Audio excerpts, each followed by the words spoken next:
अब इस क्वेश्चन पे बहुत बवाल हुआ था, बहुत सारे लोगों ने बोला कि इसका सोर्स कहाँ से आया है, कहाँ से आया है। किसी ने बोला यूट्यूब से आया है, किसी ने बोला कि पीएम ने ये मशरूम खाया था, उनको पसंद है।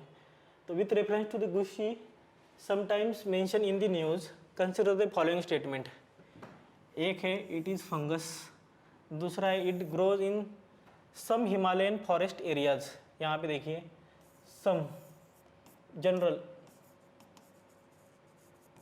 जनरल है एकदम। It is commercially cultivated in the Himalayan foothills of the north eastern India. अब हम लोगों को पूछा गया है कि करेक्ट क्या है। अब मुझे इतना तो पता था कि फंगस है, गुस्सी के बारे में बोला गया है, कल्टीवेट के बारे में बोलते हैं, तो ये मशरूम हो सकता है। तो फर्स्ट स्टेटमेंट मैंने सही माना था। आप अगर उसको छोड़ भी दो, आप लोगों को पता है it grows in some Himalayan forest areas, यहाँ पे सम बोला गया है, ये जनरल स्टेटमेंट है। जनरल स्टेटमेंट सही होने के चांसेस बहुत ज़्यादा है। जहाँ जहाँ पे भी दो है वो आंसर हो सकता है। ए एंड बी हट गया। अब हम लोगों को इतना देखना है कि स्टेटमेंट थर्ड क्या है। तो यहाँ पे देख लीजिए कि कमर्शियली कल्टिवेटेड। अब कमर्शियली अगर ये कल्टिवेट हो रहा है तो सिर्फ foot hills of north eastern Himalaya में क्यों होगा? अगर ये कमर्शियली कल्टीवेट हो रहा है तो कमर्शियली ऐसा इन्वायरमेंट क्रिएट करके ये बाकी जगह पे भी कल्टीवेट हो सकता है। तो ये जो थर्ड स्टेटमेंट है वो हजम नहीं हो रहा है जो भी लिखा हुआ है। तो third statement prima facie wrong है कि कमर्शियली एक ही स्पेसिफिक रीजन में बोला गया है कि यहीं पे होता है। अगर कमर्शियली कल्टीवेट होगा तो इसका रीजन इतना लिमिटेड नहीं होगा, जहाँ जहाँ पे भी वेदर फेवरेबल है वहाँ पे होगा। अगर वेदर फेवरेबल नहीं है तो उसको आप कमर्शियली फेवरेबल बना के वो करा जा सकता है। तो statement third prima facie wrong लग रहा है, इसका आंसर सी रह जाता है 1 और 2। ये फंगस है एंड सम हिमालयन रीजन्स में वो प्रोड्यूस करा, हिमालयन रीजन में दिखता है, तो वही है। अब उस क्वेश्चन पे इतना बवाल हुआ था कि कुछ लोगों ने बोला कि कोई इंस्टाग्राम पे किसी ने डाला था उससे आ गया क्वेश्चन, किसी ने बोला कि पीएम ने। बेसिकली ये करंट इवेंट का न्यूज़ था और अगर आपने पढ़ा होगा तो आपको आएगा, नहीं भी पढ़ा होगा तब भी हमने जैसे लॉजिक लगाया उससे आप थोड़ा बहुत तो एलिमिनेट कर सकते थे और आपको आंसर आ जाता। पर आपको वो बिना डरे उसको कम से कम देखना तो है। आगे का क्वेश्चन देखते हैं। With reference to polyethylene terephthalate the use of which is so widespread in the daily lives consider the following statements. एक है it fibres can be blended with the wool and cotton fibres to reinforce their properties. Second, containers made of it can be used to store any alcoholic beverage. यहाँ पे देखो any लिखा है। तीसरा है bottles made of it can be recycled into other products. यहाँ पे देखो can be। अब हम लोगों को ये पता है कि पॉलीथिलीन है, पॉलीथिलीन मतलब प्लास्टिक है बेसिकली, कैन बी रिसाइकल्ड हो सकता है। 3 जहाँ पे भी नहीं है उसको हटा दो क्योंकि 3 तो होना ही चाहिए। अब चौथा है articles made of it can be easily dispose off by incineration without causing greenhouse gas emission. Incineration मतलब क्या है? To burn.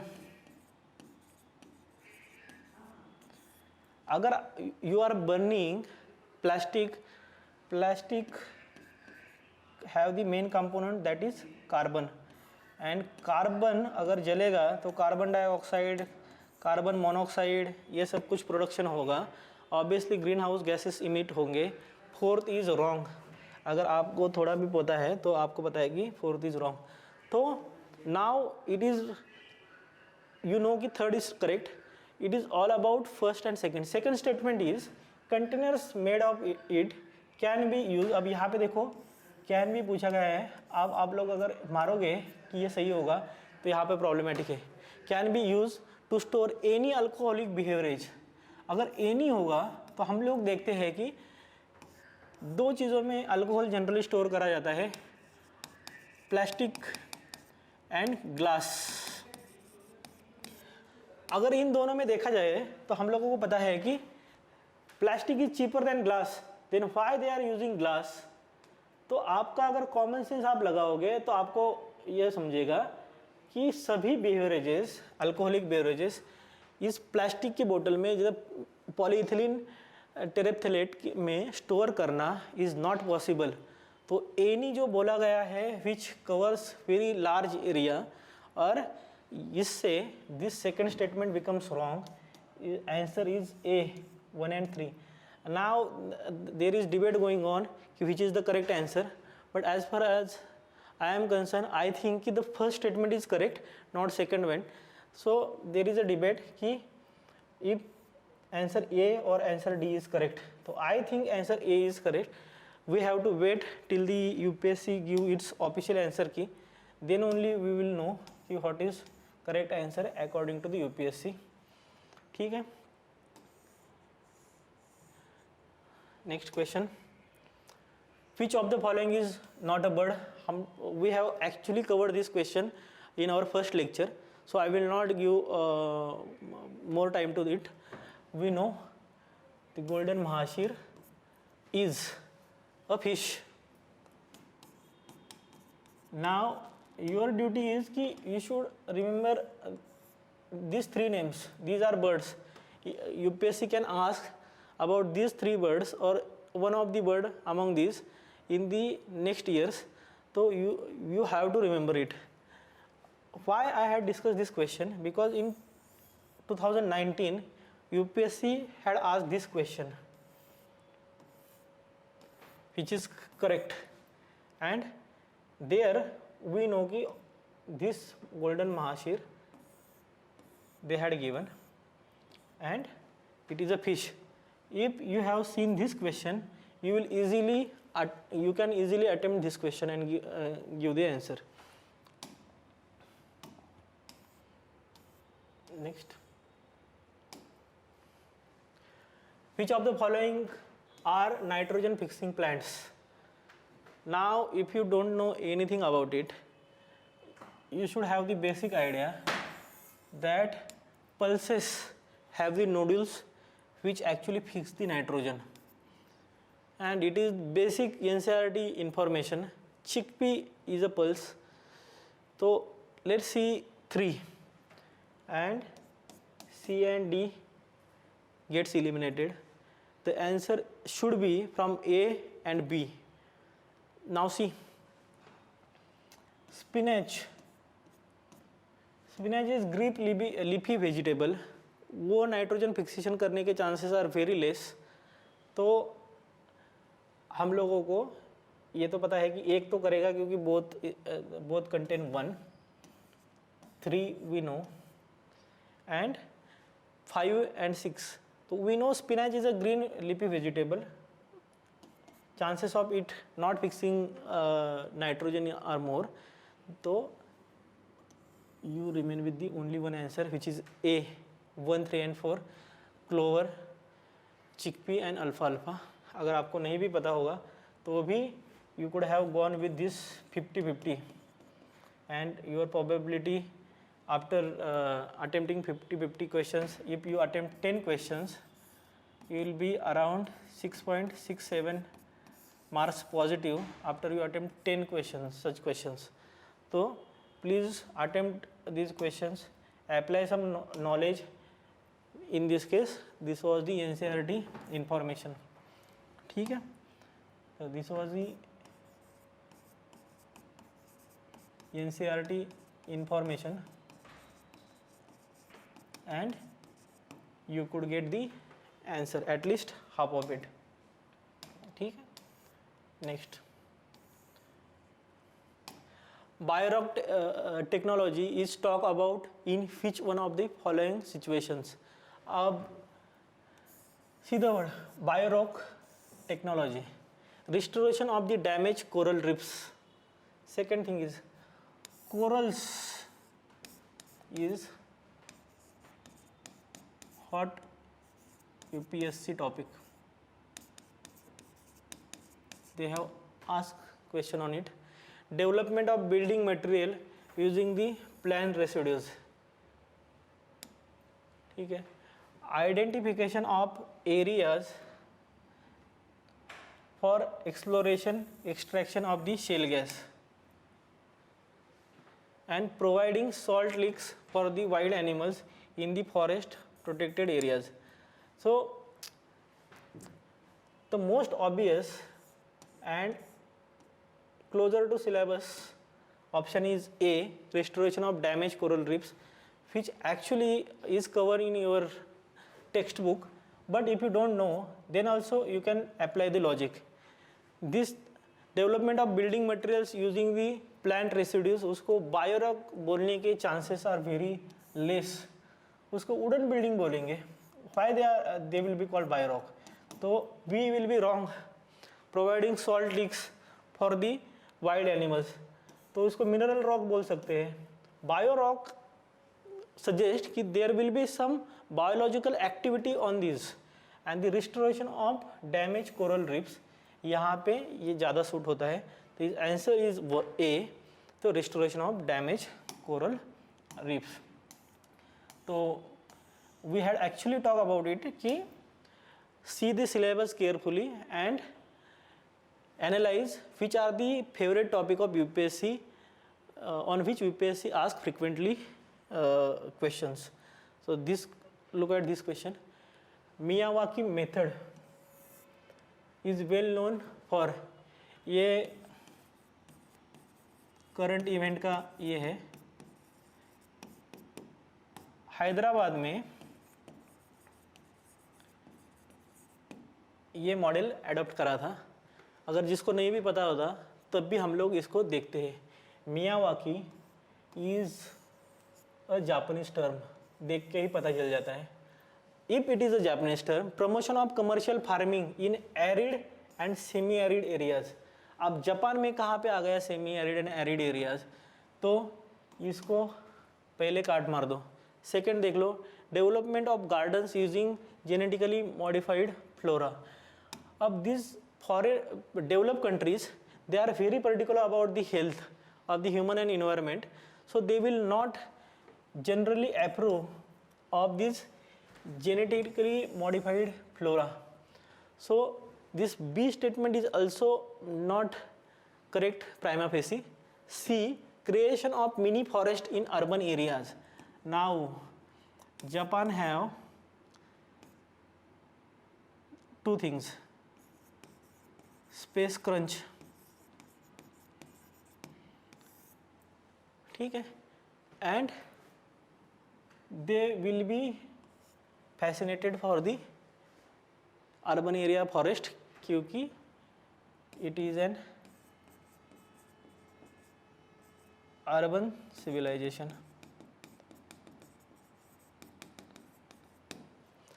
For this harvesting wind energy on the coastal areas and on sea surfaces. तो ये भी लगता नहीं है. Coastal area and sea surfaces, Japan में जितने सुनामीज और आते हैं, तो इसका more accurate answer looks C, creation of mini forest in urban areas. अगर आपको ये न्यूज़ नहीं भी पता थी फिर भी you can solve it by just common sense and some basic knowledge. Next thing,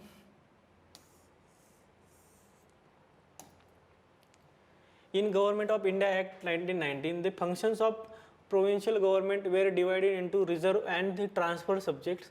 Which of the following are treated as the reserve subjects? Administration of justice, local self government, land revenue and police. अब आपको ये पता होना चाहिए कि जो local self government है ये बहुत पहले ही रिपन और मायो के टाइम से ही उसको फ्रीडम देना शुरू कर दिया था. और लोकल सेल्फ गवर्नमेंट में बहुत ज़्यादा stakes as such British government के फॉर देयर एम्पायर के लिए नहीं थे. तो this may be a transfer subject. तो यहाँ पे हम लोगों को पूछा गया है कि रिजर्व सब्जेक्ट कौन से है, तो लोकल सेल्फ गवर्नमेंट ये तो ट्रांसफ़र सब्जेक्ट होगा. तो हम लोगों को दो जहाँ पे है ना उसको हटा दो और फिर आंसर क्या बच जाता है 1, 3 एंड 4 डी. तो 1 है एडमिनिस्ट्रेशन ऑफ जस्टिस, तीसरा है लैंड रेवेन्यू, 4th है police. You obviously know they will not leave the police which was important for the law and order and to keep the empire intact. तो fourth होगा ही administration of justice. ये भी आपके पता है कि लॉर्ड रिपन के टाइम पे कितना बड़ा बवाल हुआ था। तो administration of justice obviously they will keep with them. तो इसका आंसर ऑब्वियसली आपके पास आ जाएगा सी। सिर्फ आपको इतना भी पता होगा कि आपको 2 हटाना है तब भी आपका आंसर आ जाता है। ठीक है, आगे का क्वेश्चन देखते हैं। In the medieval India the fanam refers to, ये हम लोगों ने पिछले लेक्चर में देखा है, यू गो एंड चेक। ये मैंने आपको बोल दिया था कि इसका आंसर कॉइन्स है, निमिस्मैटिक्स हम लोगों के सिलेबस का पार्ट है, तो इससे आ जाता है। अब इसको ज़्यादा से डिटेल में देखने के लिए आप पीछे का लेक्चर देख लो। ठीक है, आगे का question, with reference to the convertible bonds consider the following statement, as there is an option to exchange the bond for a equity, convertible bonds pay a lower rate of interest. Second, the option to convert to equity affords the bondholder the degree of indexation to rising consumer prices. Which of the statement given above is are the correct? तो यहाँ पे आपको अगर पता होगा तो पता होगा कि यहाँ पे एक वर्ड है कन्वर्टिबल बॉन्ड्स। अगर आपको नहीं भी पता है तो देखो कि क्या नाम क्या है, convertible. There is option to exchange the bond for equity. यहाँ पे कन्वर्ट करा जा सकता है। Convertible bonds pay a lower rate of interest. आपको अगर ये फैसिलिटी दी जा रही है कि आप कन्वर्ट कर सकते हो बॉन्ड से इक्विटी में, तो ऑब्वियसली आपको लोअर रेट ऑफ इंटरेस्ट मिलेगा, क्योंकि आपको ये ईज भी तो मिल रही है। तो फर्स्ट स्टेटमेंट प्राइमा फेसी सही होगा। Second statement, the option to convert to equity affords the bond holder the degree of indexation to rising consumer prices. Obviously क्योंकि यू कैन सी कि how much inflation is there and उसके हिसाब से you can decide कि आपको bond में रखने हैं कि आपको उसके शेयर्स लेने हैं, इक्विटी मतलब शेयर्स। तो इसका both are the correct, answer C आएगा इसका। ठीक है,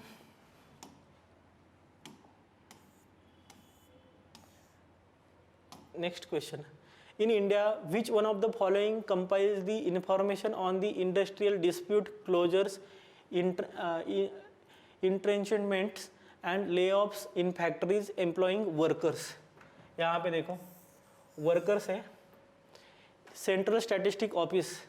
अब सेंट्रल स्टैटिस्टिक ऑफिस इसके होने के चांसेस कम है, फिर भी रखते हैं। Department for promotion of industry and internal trade, industry and internal trade भी हो सकता है। यहाँ पे देखो कि है लेबर ब्यूरो, और चौथा है national technical man power information system. यहाँ पे टेक्निकल मैन पावर है। अब लेबर में हर तरह के लेबर आ सकते हैं, तो टेक्निकली मैन पावर नहीं होगा, डी पहले हट जाता है। ये भी बहुत ब्रॉड टर्म है, ये भी बहुत ब्रॉड टर्म है। लेबर ब्यूरो के पास इसके आंसर होने के चांसेस है, लेबर ब्यूरो होने के बहुत ज़्यादा है, यही कंपाइल कर सकता है। तो हम लोग ये इंटेलिजेंस गेस मार रहे हैं, ये सही है एक्चुअली गेस। तो कभी कभी आपको ऐसे चांसेस लेने पड़ते हैं। Next question, with reference to the United Nation credential committee. देखो यहाँ पे एक वर्ड है credential committee. Consider the following statement, it is a committee set up by the United Nation Security Council and works under its supervision. It traditionally meets in March, June and September every year. अब देखो ये second statement देखो, second statement में बोला है मार्च, June and सितंबर। अगर ये committee मिलती है तीन बार अगर ईयर के, तो ये 3 क्वार्टर्स में मिलेगी ना। देखो मार्च, जून और सितंबर के बाद ये कमेटी डायरेक्ट मार्च में मिल रही है, मतलब कितना बड़ा गैप हो रहा है, नियर अबाउट 6 मंथ्स। तो ये मतलब ये जो स्टेटमेंट दिया हुआ है ये हम लोगों को समझ में आ रहा है कि ये क्रिएट करा गया है स्टेटमेंट। इतना गैप नहीं होगा, कम से कम 4-4 महीने के बाद तो होगा। सेकंड स्टेटमेंट अगर हम लोगों ने प्राइमा फेसी रॉन्ग मान लिया तो सी एंड डी चला जाता है। अब हम लोगों को देखना, it assesses the credentials, credential committee एक क्रेडेंशियल एसेस करती है all UN members before submitting report to the general assembly for approval. किसको करती है report submit? General assembly. Credential committee है। और अगर हम लोगों को पता भी नहीं है ये, फिर भी थर्ड स्टेटमेंट इज करेक्ट, क्योंकि दोनों में है। अगर दोनों में थर्ड स्टेटमेंट इज करेक्ट है तो रिपोर्ट किसको कर रही है? जनरल असेंबली को, ना कि यूएन सिक्योरिटी काउंसिल को।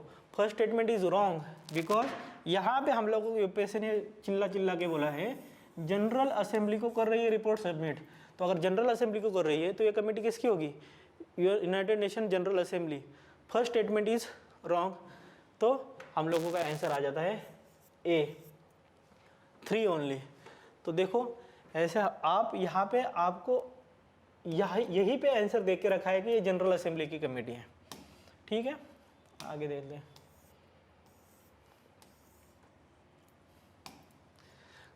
Which one of the following statement best describes the polar code? It is the international code of safety for ships operating in the waters। यहाँ पे कोड दिया हुआ है तो एक तो मैच हो रहा है। सेकेंड देखो इट इज एग्रीमेंट। अगर यहाँ पे एग्रीमेंट है तो इसका नाम एग्रीमेंट क्यों नहीं है? ये स्टेटमेंट रॉन्ग होने के चांसेस बहुत ज़्यादा है। Countries around the North Pole regarding the demarcation of their territories in the polar region. C it is the set of norms to be followed by the countries whose scientist undertake research studies in the North Pole and South Pole. ये भी बहुत ज़्यादा extreme statement है। It is a trade and security agreement of the member countries of Arctic Council. अगर Arctic Council के member countries का है तो उसको पोलर कोड क्यों बोलेंगे? बाकी लोग क्यों उसको फॉलो करेंगे? तो polar code for Arctic council ऐसा कुछ नाम होता। तो ये डी भी रॉन्ग लग रहा है। अगर हम लोगों को ए एंड सी में से अगर बचता है तो हम लोगों को कुछ आंसर टिक करना है तो हम लोग ऑब्वियसली ए के साथ जाएंगे कि international code of safety for ships operating in the polar waters. तो ऐसे इंपॉर्टेंट कीवर्ड्स देखो। उसके बाद ऐसे जब आपको कोई स्पेसिफिक ये बोला गया है तो उसके साथ मैच करो। जैसे यहाँ पे एग्रीमेंट बोला गया है तो यहाँ पे कोड क्यों बोलेंगे अगर एग्रीमेंट है तो ऐसे कॉमन सेंस चीज़ों को थोड़ा सा दिमाग लगा के देख लो कि इसका आंसर क्या हो सकता है। ठीक है, next question. With reference to the United Nation General Assembly consider the following statement. The UNGA can grant observer status to non member state. Intergovernmental organization can seek observer status in the UN General Assembly. Permanent observers in the UN General Assembly can maintain missions at the UN headquarters। मुझे इतना पता है कि मुझे मतलब तब जब मैं अटेम्प्ट कर रहा था कि NGOs को ऑब्जर्वर स्टेटस मिल सकता है। अब मुझे पता अगर NGOs को मिल सकता है तो नॉन मेंबर स्टेट को तो मिल ही सकता है। State is bigger than NGO।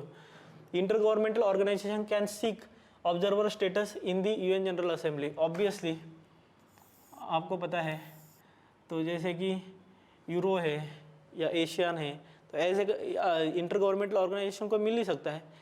तो एक है यहाँ पे सही है, 2 सही है, और अगर 1 और 2 सही है तो B एंड C चला जाता है। Permanent observers in the United general assembly can maintain missions, तो ऑब्वियसली मिशन मेंटेन कर सकते हैं। इसका आंसर डी है। प्राइमा फेसी सब स्टेटमेंट सही लग रहे हैं, जनरल स्टेटमेंट्स हैं। और अगर आपको थोड़ा सा भी इसके बारे में पता है कि किसको किसको ऑब्जर्वर स्टेटस मिल सकता है तो यू कैन अंडरस्टैंड कि फर्स्ट 2 स्टेटमेंट तो are true and that is why you can go with the D. ठीक है, next question. With reference to the Tea Board in India, consider the following statement. Now look, Tea Board is a statutory body. Second, it is a regulatory body attached to the Ministry of Agriculture and Farmer Welfare. Third, Tea Board's head office is situated in Bangalore. And Tea Board has overseas offices at Dubai and Moscow. Now look, I knew कि tea board is form by the act. अगर आपने लक्ष्मीकांत बहुत अच्छे से करा होगा तो आपको पता होगा कि जो जो एक्ट्स वहाँ पे दे के रखे हैं, अब मुझे शायद DPSP के वहाँ पे टी बोर्ड के रिलेटेड कुछ एक्ट मैंने पढ़ा हुआ था, या फिर कोयर बोर्ड का कुछ। तो आई ड्रॉ कंक्लूजन कि टी बोर्ड के लिए भी कुछ स्टैट्यूट होगा, कुछ लॉ होगा। तो मैं उसके साथ गया। अगर आपको नहीं पता है तो आप देख लो कि यहाँ पे एक ये है, the T boards head office is situated in Bengaluru. अब टी इज मोस्टली, मतलब obviously it is produced in Karnataka and Kerala and Tamil Nadu also, but the major chunk of it is produced in Assam, West Bengal and those areas. So major chunk is produced in these areas. तो I will have the common ये कि the head office will be closer to these areas. So my logic was कि this should be wrong. तो if I eliminated A and C, तो I remain with the 2 and 4 and 1 and 4. तो 4 is correct. See the first statement. तो first I knew. If you don't know first one, see the second statement. It is regulatory body attached to Ministry of Agriculture and Farmer Welfare. Now tea board is engaged in export. That is why it have overseas offices, na? Export. Then it should be under Ministry of Commerce. It is under Ministry of Commerce, not Agriculture. And if you have the basic understanding, you will understand the second statement is wrong. इसका answer is D. ठीक है? तो you can eliminate second statement like that and you will come to the right answer directly. ठीक है? Next question. Consider the following statements. Other than those made by humans, nanoparticles do not exist in nature. Second statement, nanoparticles of some metallic oxides are used in manufacturing of some cosmetic. यहाँ पे देखो, some general statement. UPSC is trying to make it a general statement. 2 times it have used some, which means its intention is general statement. UPSC wants to make this statement general. ठीक है, don't want to keep any ambiguity in it. That is why, and this general statement should be true. So जहाँ जहाँ पे भी 2 है उसको रखो, बाकियों को हटाओ. C and D में से एक आंसर आएगा. Now see the first statement. So first statement is do not exist. Obviously it can exist in nature. Let's keep it for some time. Nanoparticles of some commercial products which enter environment are unsafe for humans. अब यहाँ पे देखो, some commercial products which enter environment are unsafe for humans. Some commercial products के nanoparticles can be harmful. Third statement should be correct. And if third statement is correct, तो answer is D. 2 and 3. Other than those made by the humans, nanoparticles can exist in the nature. And if you apply some logic, you can come to the answer directly. Answer is D. So this is one of the advantage why you actually solve the previous year question. You try to understand what statements can be true just by looking at them and reading them. This is the one of the advantage. ठीक है? Okay, let's see next question.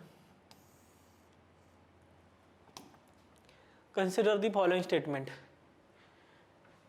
DNA barcoding can be a tool to assess the age of plant or animal, distinguish among species that look alike, identify undesirable animals or plants materials in the processed food. अब बार coding करना है, मतलब what you are basically what you are understanding, उसको distinguish करना है। अगर हम लोगों ने डीएनए बार कोडिंग कर दिया तो हम लोगों को ये पता चलेगा identify undesirable animal and plant materials in the processed food. जो थर्ड स्टेटमेंट है वो सही होगा, जहाँ जहाँ पे भी थर्ड नहीं है उसको हटा दो। Assess the age of plants and animals. अब डीएनए से बारकोडिंग से एज और एनिमल हम लोगों को पता चलेगा कि नहीं चलेगा, पता नहीं है। सेकंड स्टेटमेंट देखते हैं, distinguish among the species that look alike. अगर स्पीसीज लुक अलाइक दिखते हैं उनको डिस्टिंग्विश करने के लिए डीएनए बारकोडिंग यूज हो रही है, तो उसको डिस्टिंग्विश कर अगर कर पा रहे हैं हम लोग, तो हम लोग उसको आइडेंटिफाई भी कर पाएंगे ना प्रोसेस फूड में। तो इसका आंसर या तो 2 और 3 होगा या फिर ओनली 1 होगा। तो हम लोगों को यहाँ पे 50-50 आंसर मिल जाता है इसमें से। और मतलब I had no hesitation because I could ये अंडरस्टैंड कि this statement is correct, identifying the undesirable animal and plant materials in the process food. तो मैं डी के साथ चला गया। अगर आपको कन्फ्यूजन भी था तो भी आप 50-50 करके आपका आंसर आ सकता था। ठीक है,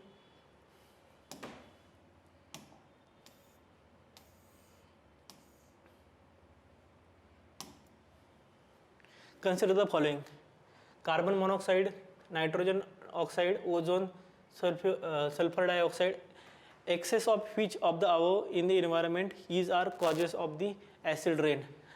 Now if you have basic understanding of NCERT, look how NCERT information is used in the applied knowledge, and this is not even applied knowledge, this is the generally a question from the NCERT only. The environment is are causes of the acid rain. Acid rain is caused by the acids, and which of these gases can actually form the acid? So nitrogen oxide can form nitric acid, and sulfur dioxide can form sulfuric acid. ठीक है, so these are the acid, this can cause acid rain. So now we will see 2 and 4. Where is 2 and 4? Only one option, B. It is very easy. It is actually a 4th-5th standard question. It is given in their science books. So it was very easy, there was no brainer at all. Next question: with reference to the United Nations Convention on the Law of Sea, consider the following statement: a coastal state has the right to establish the breadth of its territorial sea up to limit not exceeding 12 nautical miles, measured from the baseline determined in accordance with the convention. Second, ships of all states, whether coastal or landlocked, enjoy the right of innocent passage. Look, the right of innocent passage through the territorial sea. ठीक है, the exclusive economic zone shall not extend beyond the 200 nautical miles from the baseline from which the breadth of the territorial sea in measure. Which of the statement given are correct? आपको पता है कि this second statement, right of innocent passage through territorial sea, should be correct. If 2 is the correct, so and you also know EEZ, it is 200 nautical miles. 3 is also correct. So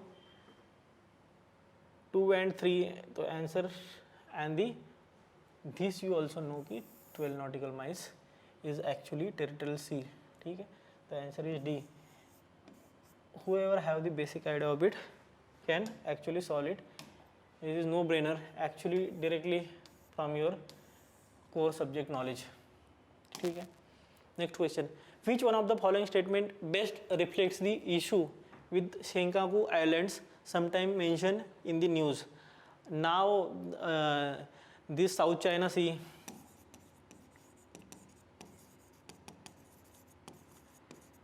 and East China Sea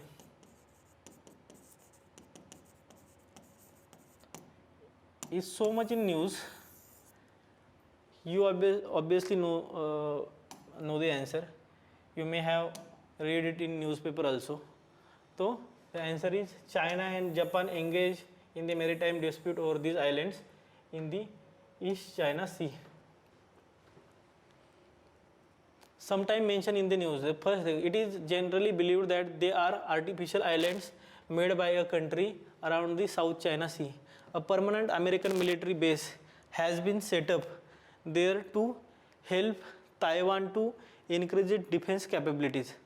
अब ऐसा अगर हो जाएगा तो China will protest heavily. So this statement is prima facie wrong.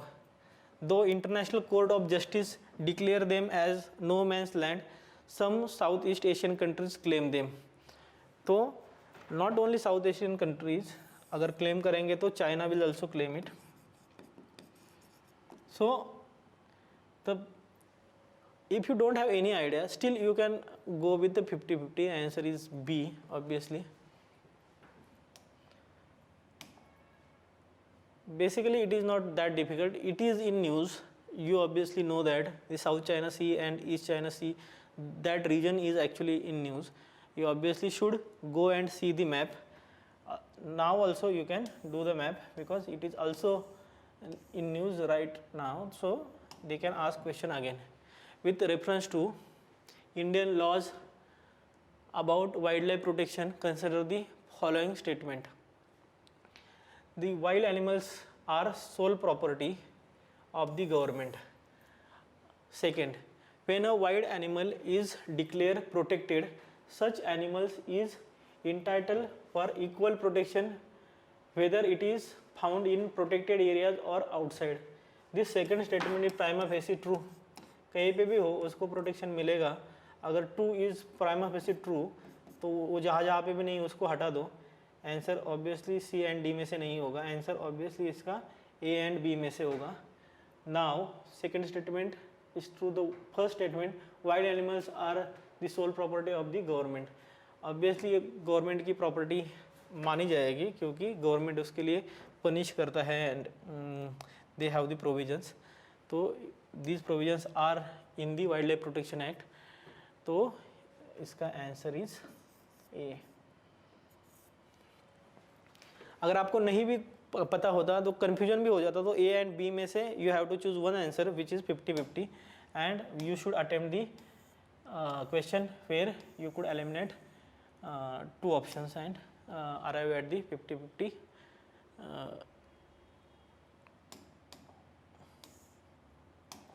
Chance. ठीक है. Next question. Which one of the following best describe the term greenwashing. तो I knew the term whitewashing which is have some negative connotation. तो I use that ये logic. Conveying a false impression that a companies products are eco friendly and environmentally sound. ठीक है. Non inclusion of ecologically environmental cost in the annual financial statement of the country. ठीक है. Ignoring the disastrous ecological consequences while undertaking the infrastructure development. Making mandatory provisions for the environmental cost in the government projects. तो this last statement तो itself is wrong and the most accurate is conveying a false impression. Whitewashing is also like same. So I went with A just by the logic of term.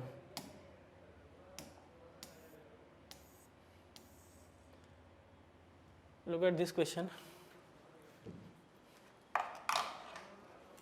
If a particular area is brought under the 5th schedule of the Constitution of India,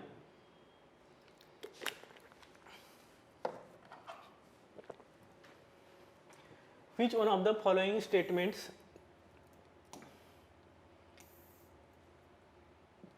Which one of the following statement best reflects the consequence of it? This would prevent the transfer of the land of tribal people to non-tribal people. This would create a local self-governing body in the area. This would convert that area into union territory. The state having such areas could be declared a special category state.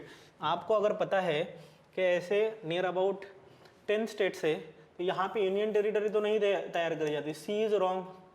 The state having such areas would be declare a special category state. also wrong. You know special category state.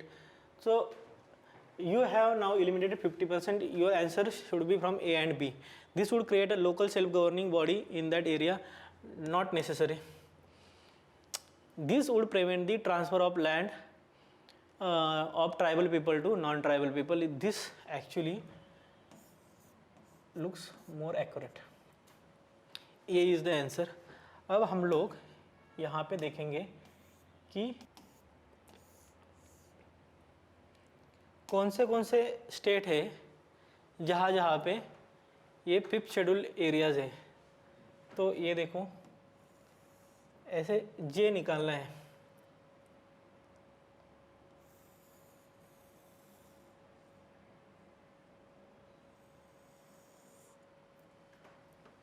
ऐसे जे निकालना है और आपका answer आ जाएगा महाराष्ट्र, गुजरात, राजस्थान, मध्य प्रदेश, छत्तीसगढ़, झारखंड, उड़ीसा, तेलंगाना, आंध्र प्रदेश. 1 2 3 4 5 6 7 8 9 और एक रह जाता है, वो है हिमाचल प्रदेश. तो ये 10 स्टेट है जो कि 5th शेड्यूल में. 6th शेड्यूल में आता है AMTM. उसको ऐसे लाइन मार दो, आसाम, मेघालय, त्रिपुरा, मिजोरम, AMTM. तो ये है ट्रिक, इसको आप ध्यान में रख सकते हो. ये है 5th शेड्यूल एरियाज़, ये है 6th शेड्यूल एरियाज़, ये है 5th. इसको निकालना है ऐसा जे, ठीक है. एंड ऊपर एक ऐसे आपको टिक्का लगाना है और ये है 6th शेड्यूल, इसको ऐसे एक लाइन मारनी है. तो आप ध्यान में रखो.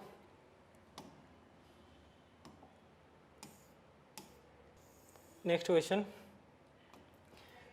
Which of the following statement about the Sangam literature in ancient India, ancient South India is correct? Sangam poems are devoid of any reference to material culture. Actually, they very much talk about material culture. ये prima facie भी wrong है. अगर आपको पता भी नहीं होगा तो भी आपको पता चलेगा कि this is not correct. Second, the social classification of Varna was known to Sangam poets. ठीक है, तो ये नोन है ऐसा बोला गया है. तो देखते हैं कि ये करेक्ट है कि नहीं है. संगम poems have no reference to the warrior ethics. Obviously they will have the reference to the warrior ethic. This is also wrong. Sangam literature refers to the magical forces as irrational. तो these are actually some advanced literature. तो यहाँ पे जो है Sangam literature refers to magical forces as irrational. उस time पे magic को irrational बोलना थोड़ा सा फारफ्लेज लगता है. तो इसका आंसर क्या होगा? The social classification of the varna was known to the Sangam poets. तो this is the correct answer. इस answer is B. Next, Yoga Vashishtha was translated into Persian by Nizamuddin Panipati during the reign of. Obviously answer is Akbar. अब औरंगजेब तो होगा नहीं, इतना conservative था, fanatic था, religious, तो उसका होगा नहीं. उसके बाद शाहजहां और हुमायूं के टाइम पे तो Humayun didn't have that much time to translate and all that. Shahjahan भागते भागते ही ज़िंदगी कट गई और शाहजहां का तो हाफ लाइफ जेल में ही बिता दिया औरंगजेब ने. तो इसका आंसर ऑब्वियसली अकबर होगा. He was the most tolerant liberal ruler of the Mughal era. तो इसका आंसर ये है. लॉजिक से भी आप उसको मतलब आ ही जाता आपका आंसर. तो world's tallest second tallest statue is in sitting pose of Ramanuja was inaugurated by the PM at Hyderabad recently. Which one of the following statement correctly represent the teaching of Ramanuja? Ramanuja was a Bhakti saint. If you know only this much, you can give the answer. The best means of salvation was devotion. Typical Bhakti moment line.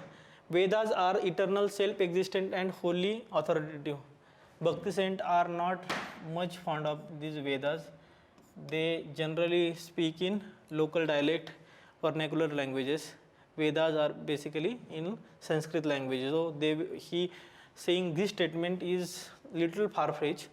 Third statement is, see, logical arguments were essential means for the highest bliss.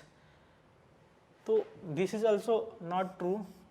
The Bhakti moment is like a simple person can also attain the internal bliss by the means of devotion. So this also not seemingly true.